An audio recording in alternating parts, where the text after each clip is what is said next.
Ndasukura musamwese muriko murakurikira amakuru ya televiziyo Renaissance turi ku munsi wa gatanu gerekezo ya 31/0 mu mwaka wa 2020 tuhere ku nkuru ziyagize inyuma y'urubanza rwa Ruciro bamenyesha amakuru w'ikinyamakuru iwacu abatari bake babandanya biyamiriza iryo fungwa kuko bariko bahogwa gukora umwuga wabo murakurikira muri ano makuru Bob Ruguri karongoye radio RPA aho ahamagarira abanywanyi b'umugambi CNDD-FDD bo bagifise umutima kuvugira abo bamenyesha amakuru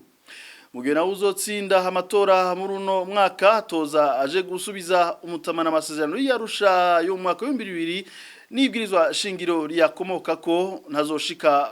kunywanyisha abarundi murakurikira abatari bake bagize ico babivuga ko haba mu banyepolitike no mu mashirahamwe adahanira ivyicaro vya politike Ika mu gisata c'amagara y'abantu naho mushikiranganje w'amagara y'abantu aragabisha abarongoye ibitaro mu gihugu ko bamwe mu barongoye ibitaro mu gihugu ko aho vyibonekeje ko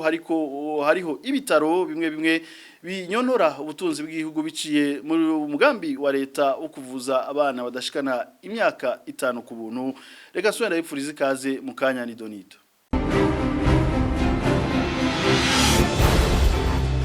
Ndasuye kubaha ikaze abamenyesha makuru baracafise icizere ko abamenyesha makuru w'ikinyamakuru iwacu borekugwa aho ni nka Bob Rugurika umuyobozi wa Radio Publique Africaine RPA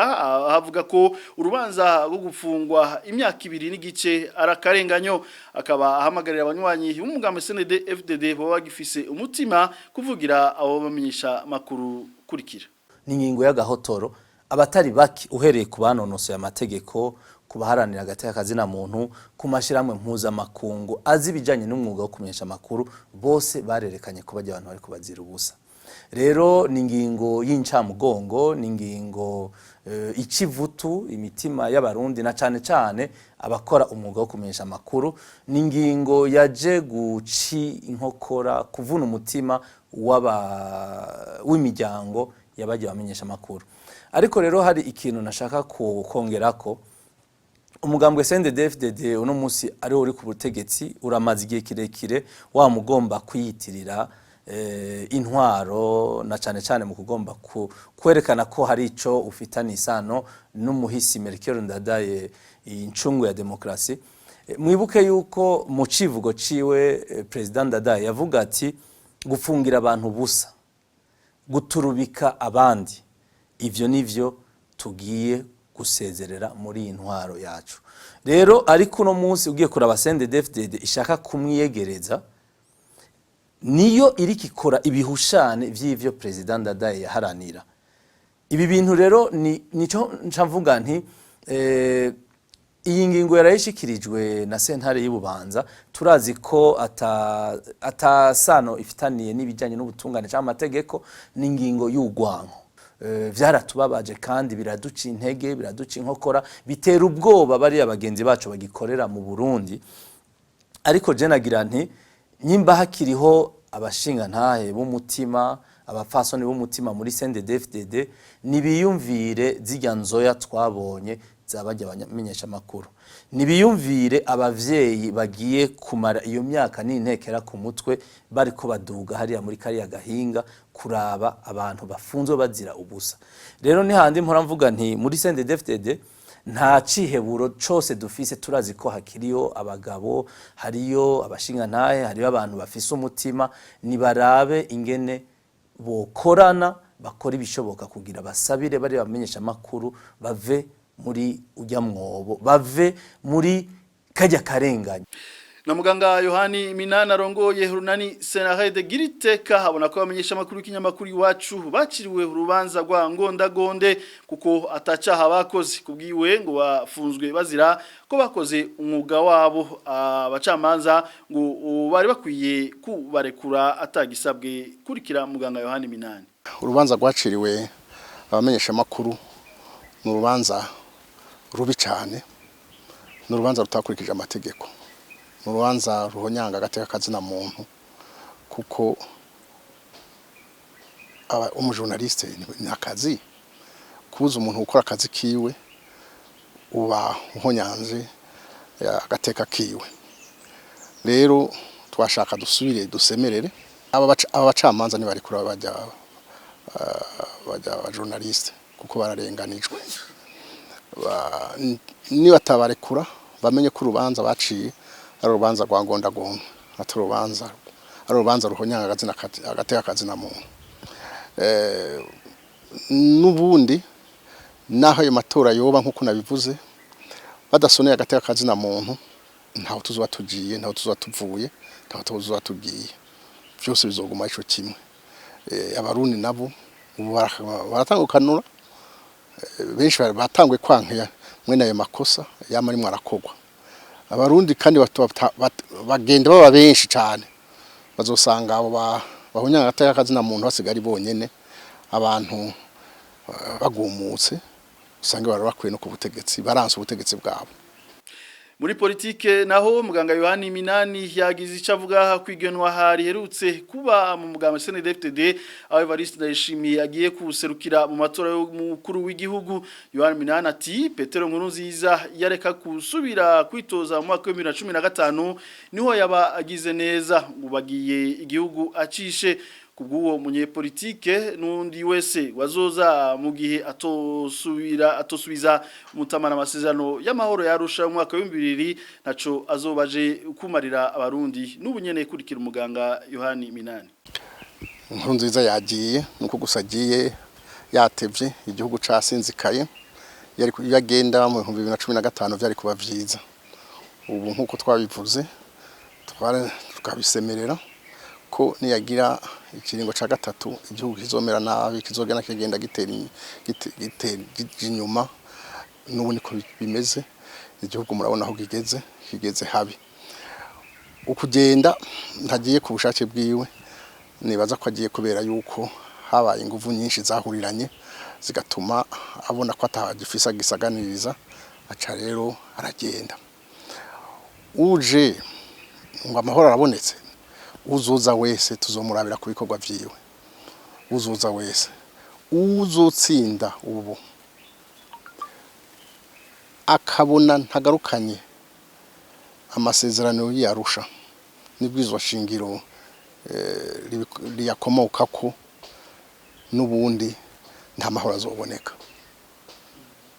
azoboneka kuko twebwe aho turi tuzokwama dusemerera tuvuga ko amahoro atazoshobora kuza mu Burundi mu gihe umuntu umwe cyangwa akagwe k'abantu ko kazovuga ngo ico bapfunditse abarundi bapfunditse wenyene bakumvikana bakavuga bati ubu dushaka ko twagwa guca atagikurikije uzoza wese naho azoba avuye muri opposition ukabona nta subijeho amasezerano y'Arusha ngo tuyakurikize nibwizwa shingiro yakomoka ko nawe nyene bizoba bimunaniye bizoba vyanse. Igenwa rya Evariste Ndayishimiye ngo yitoze mu kibanza cy'umukuru w'igihugu ngo biri mu nkinamico umugambi CNDD-FDD wateguye kuva kera niko bayibona mu runani Sefor Arusha kubwa Emmanuel Ndereyimana ajeje kumenyesha amakuru mu rugo runani ngwiyo nkinamico iriko ikinwa mu bice bitanu akaba yabivugiye mu kiganiro Club de la Presse cyo kuruno wa gatanu cyaremeshejwe na Patrick Mitabaro. Hari imice itanu bateguye Nkuruza yarateguye Nyabenda kwaza ati nihagera ko bamushira iruhande kwa asanzwe ari n'umusivile ntazoduza gatoki azovyumva uko agende aririre mu nkono bihere biheze ariko rero ivyo bice bitanu byari bihe icambere nuko Nkurunziza mu mutwe wiwe no mu mutima akeneye yuko inyuma ya vyose ariwe azosubira ko umukandida gute batanguye bazana ujya mugore mwidogo ujya muvugishwa ujya ngo avugishwa ngo avugana n'Imana mwarabonye mu Kigobe inama y'akarere ikorane n'abarundi avuga ati jewe ndabasabye ijambo ndababwire yuko iki gihugu cacu mugende mubimenye ko atabundi ashobora kugitwara Imana yaranyeretse ko kizotwagwa na Nkurunziza ivyo tubifata uko Nkurunziza kuri faze ya kabiri mukenyuro wa kabiri we yacaja kuvuga akabwira abarundi ati je sinzitoza narabibemereye ko ntazitoza ndarushe ndakeneye kuja muri rotere imbe ari kuduga ko guce bya kabiri uno kuvuga yuko rya jambo rya Persire agira ati ni Nkurunziza ntaba ari aratebura oya so gutebura ni ikintu baba barapanze na nkuru nziza nyene nkuru nziza aramukoresha nka kujya wowe ufise umuntu uti ntwaririra ijambo Priscilla aravuga ariko bijya avuga ni vyangu niyo mana yiwe no mu nama nshinga amateka sa no guteburira sawa guteburira ariko wibuke ko mu Burundi nta institution nimwe cyubashwe ibaho murabizi ejo bundi bariko bamuha bamutekerera ibizomutunga mu misiza hakwibuka ko bafise abana bacicaye hasi mu mashure batahubwo muha miliyari yose dusigaranye mu kigega ndakwijambo barwize ati mu vyapanzwe mu vyapanzwe kigira kabiri nkuru nziza nuko yavuze ati sinzitoza twese turabizi yaravuze aravyemanga ku maradiyo nejo bundi yarabisubiyemo ikigira gatatu nuko baca batora uzoba umukandida urumva baramugena umva rero yari yateguye kugena Nyabenda kugena Nyabenda ariko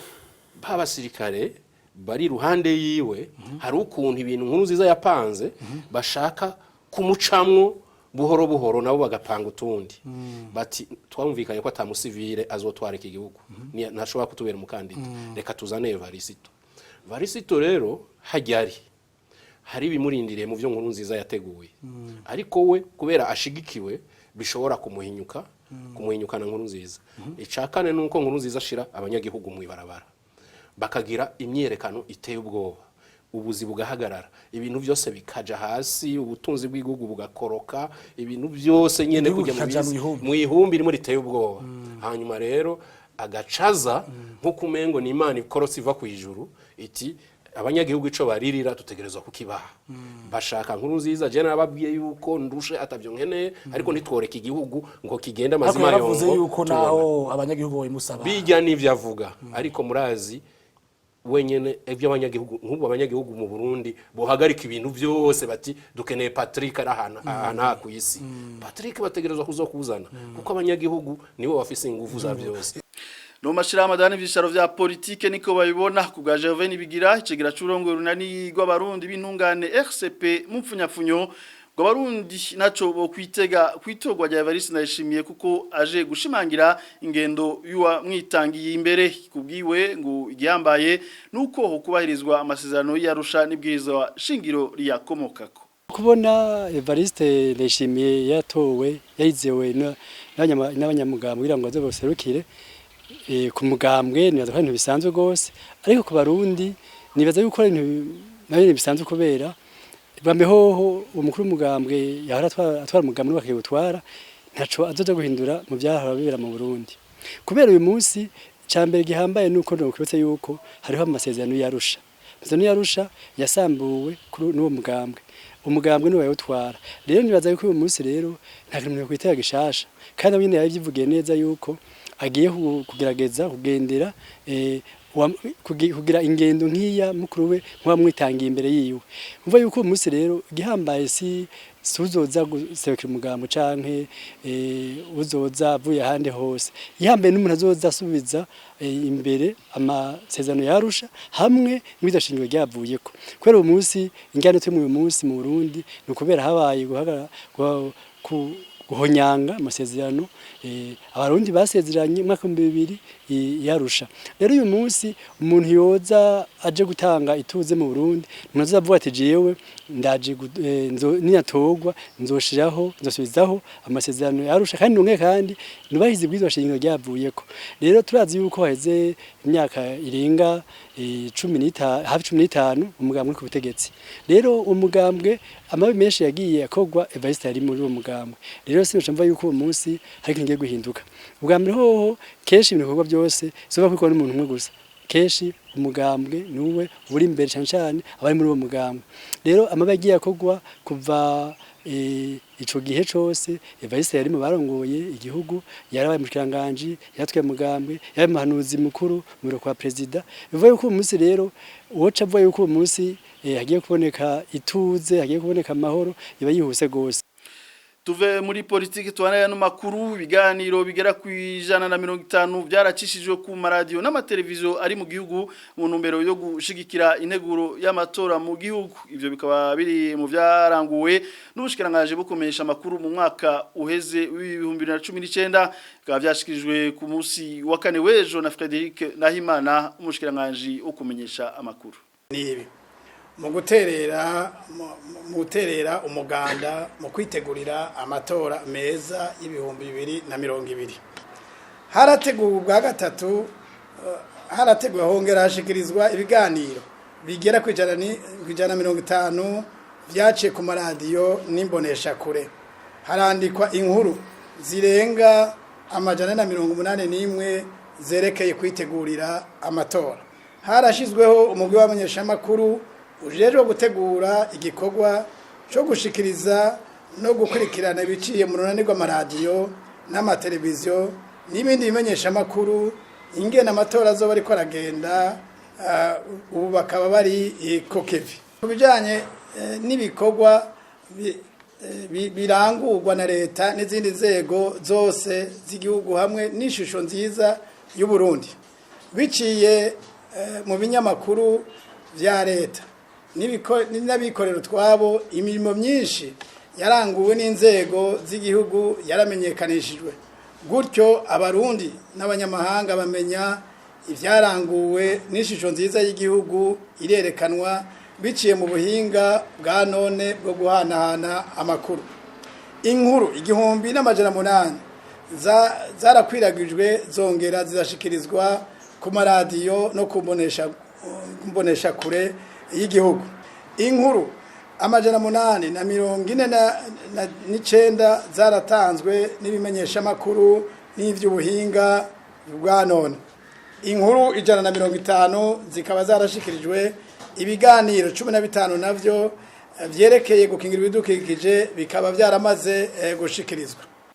Aramakuru tuyasoze mu bivugwa mu gisata c'amagara y'abantu vyaribonekereje ko hariho ibitaro bimwe binyonora ubutunzi bw'igihugu biciye mu mugambi wa leta wo kuvura abana badashikana imyaka 5 ku buntu. Bikaba byavuzwe kuri uno wa kane na muganga Tade Ndikumana, umushikiranganje w'amagara y'abantu, avuga ko aya mavuriro akenshi atanga ibitigiri bidahuye n'ivy'abana bahawe imiti kurikira. Hariho benshi ushobora gusanga avuga ati jewe nakiriye abana 10, mugiye kuraba ugasanga yari yakiriye 9 cyangwa 8. Ivyo no kuvuga yuko urishe yuko yakiriye abana bari munsi y'imyaka 5-10 kandi bari 8, urumva hariho 2 barihiwe bataronkejwe ibyangombwa bativujije. Aho niyo bikunda gushika. Ikindi nawe urashobora gusanga avuga ati jewe uyu mwana namuvuye ndamuha umuti. Mugiye kuraba neza ko turabisubiramo tukabiraba ugasanga uwo mwana kuko turagenda mbere tugashikira no mu kibano ukarumesha kiyo turababaza tuti mbe ujya mwana cagiye aja kuri rya vuriro yaronse umuti atoya, twasanze umuti nta wari uhari, yagiye kugura nko kwi farmasi yigenga. Aho cha tubikosora tuti wewe nivyo waramwakirira mu busuzuma mugabo umuti si wamuhaye. Ni muri mwene utwo tuntero tugenda turaba tuti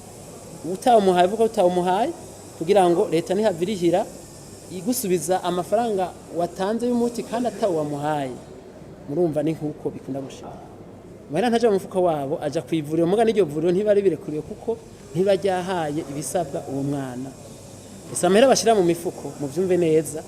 Ukuvuga bo barashobora kuba ati reka nkoruko ivuriro nk'amahera dushobore gusanura ivuriro canke tugira iki. Mugabo dushaka yuko